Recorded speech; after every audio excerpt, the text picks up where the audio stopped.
Afternoon everyone, সবাইকে kitchen flavour ডালিয়ার পক্ষ থেকে স্বাগত জানাচ্ছি। আজকে একটা রেসিপি নিয়ে আমি এসেছি, আর সেই রেসিপিটা হলো সামনে জামাই ষষ্ঠী। এটা জামাই ষষ্ঠী স্পেশালি বলছি আমি, কারণ আমরা তো মাছ মাংস সমস্ত কিছু জামাই দিয়ে খাওয়াই। একটা ডিশ আমি করতে চাইছি, সেটা হলো চাল চিংড়ি। এখানে চিংড়ি মাছ, এখানে গোবিন্দভোগ চাল। চাল চিংড়ি কেন বলছি? আমরা তো মাছের মাথা চাল দিয়ে করি, সেটাকে আমরা মুরগি ঘন্ট বলি। এটা হলো চাল চিংড়ি। তার জন্য কি কি লাগছে? গোটা জিরা, সোমবারে, তেজপাতা, হলুদ। এখানে আছে জিরে, ধনে, আদা, রসুন, টমেটো, পেঁয়াজ, কাঁচা লঙ্কা বাটা। এর মধ্যে আমি একটু কাশ্মীরি লঙ্কার গুঁড়ো দিয়ে পেস্ট করে, এই হলো মশলা। আর ডুমো ডুমো করে আলু কেটে নিয়েছি। এটা দিয়ে আমি চাল চিংড়ি করবো। এটা জামাদের পক্ষে তো দেওয়াই যেতে পারে না, মাছ মাংসের সাথে এইরকম এক্সট্রা একটা ডিশ চাল চিংড়ি। এবার এই চিংড়ি মাছটা যতটা মানে দেখছো এই যে এই সাইজে, যদি মনে করি আমরা বড় চিংড়ি গলদা চিংড়ি দিয়ে করবো, সেটাও করা যেতে পারে। এরকম ছোট চিংড়ি দিয়েও করা যেতে পারে, সেটা হলো যার যার। আমি এই চিংড়ি এনেছি, এটা দিয়েই আজকে চাল চিংড়ি রেসিপিটা করে দেখাবো। তোমরা প্রথম থেকে শেষ পর্যন্ত দেখো আমি কিভাবে রান্নাটা করছি। আশা করি তোমাদের ভালো লাগে, স্কিপ করো না, সবাই প্রথম থেকে শেষ পর্যন্ত। গ্যাসটা ধরিয়ে নিলাম, কড়াই বসিয়ে দিই। সর্ষের তেলে রান্না হবে পুরোটা। সর্ষের তেল দিলাম আলু ভাজা। তেলটা গরম হয়ে গেছে, আমি সামান্য একটু হলুদ দিয়ে দিলাম। আলুটা ভাজা করবো, একটু নুন দিয়ে দিচ্ছি। আলুগুলো ভেজে নিচ্ছি। আলুটা ভাজা হয়ে গেছে, তুলে নিচ্ছি। এবার চিংড়ি মাছটাকে ভেজে নেব। একটা কথা যেটা হলো, মানে গলদা চিংড়ির সাথে চাল চিংড়িটা যতটা না ভালো লাগে, এই চিংড়িটার সাথে যদি এই চাল চিংড়িটা করি বেশি ভালো লাগবে। গলদা চিংড়িটা একটু বড় বড় সাইজ, এই চিংড়িটাও যে একেবারে ছোট তা না, কিন্তু এরকম চিংড়ি দিয়েই ভালো লাগে। একটা স্পেশাল দিয়ে চিন্তা করলাম, আমার বাড়িতেও তো জামাই আসবে, এই ধরনের জামাইদের জন্য যদি একটা মাছ মাংসের সাথে এই ধরনের একটা ডিশ থাকে, আশা করি সবাই ভালো খাবে।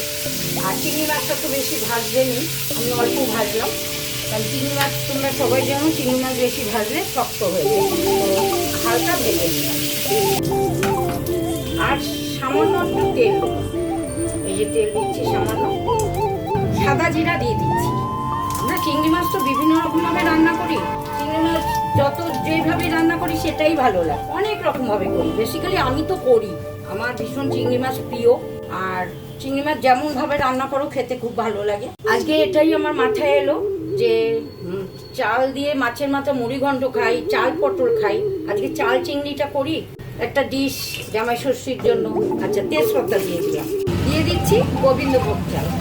এবার আমি যে মশলাটা করে রেখেছিলাম, সেই মশলাটা দিচ্ছি, হলুদ, পরিমাণ অনুযায়ী লবণ, স্বাদটাকে ব্যালেন্স করার জন্য একটু চিনি দিলাম, তেমন একটু জল দিয়ে দিচ্ছি। মশলাটা কষবো। এই মশলা কষার সাথে সাথে আমি আলুটা তো ভেজে তুলে নিয়েছিলাম, চিংড়ি মাছটা আর আলুটা দিয়ে দিচ্ছি, যাতে আলুটা সিদ্ধ হয়ে যায়। এবার হয়ে গেলে লাস্টে আমি কি দিচ্ছি দিয়ে আমি তোমাদের দেখাচ্ছি, কিছুক্ষণ পরে আবার আসছি। রান্নাটা কিন্তু হয়ে গেছে, এবার একটু ঘি দিয়ে আমি নামিয়ে তোমাদের দেখাচ্ছি। রেসিপিটা অলমোস্ট ডান।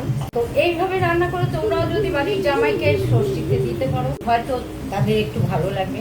মাছ মাংস তো পুরনো হয়ে গেছে, সেগুলো তো কম্পালসারি, সেগুলো হবেই। আর এই ধরনের পাশে যদি একটা ডিশ থাকে, এই চিংড়ির মালাইকারি বা চিংড়ির কালিয়া বা চাল চিংড়ি, যে কোনো একটা, আমার মনে হয় এই চাল চিংড়িটা এবারে জামাই ষষ্ঠীতে স্পেশাল একটা মেনু। আমি তো তাই করবো। তাই জামাই ষষ্ঠী স্পেশাল চাল চিংড়ি তোমাদের কেমন লাগলো, আর কি কি দিয়ে করলাম সমস্ত কিছু তোমরা দেখেছো, সেভাবে তোমরাও করবে। আর কেমন লাগলো সেটা অবশ্যই কমেন্ট করে জানাবে, ভালো লাগলেও জানাবে, না ভালো লাগলেও জানাবে। আর আমার চ্যানেলটায় যারা নতুন আছো এখনো সাবস্ক্রাইব করোনি, কিচেন ফ্লেভার ডালিয়া, একটু সাবস্ক্রাইব করে নিও। সমস্ত রেসিপি তোমরা দেখো, ভালো ভালো রেসিপি আনার চেষ্টা করো। সবাই ভালো থেকো, সুস্থ থেকো, সাবধানে থেকো, আর আমার রান্না বেশি করে দেখো আর কমেন্টে জানো। সবাইকে টাটা।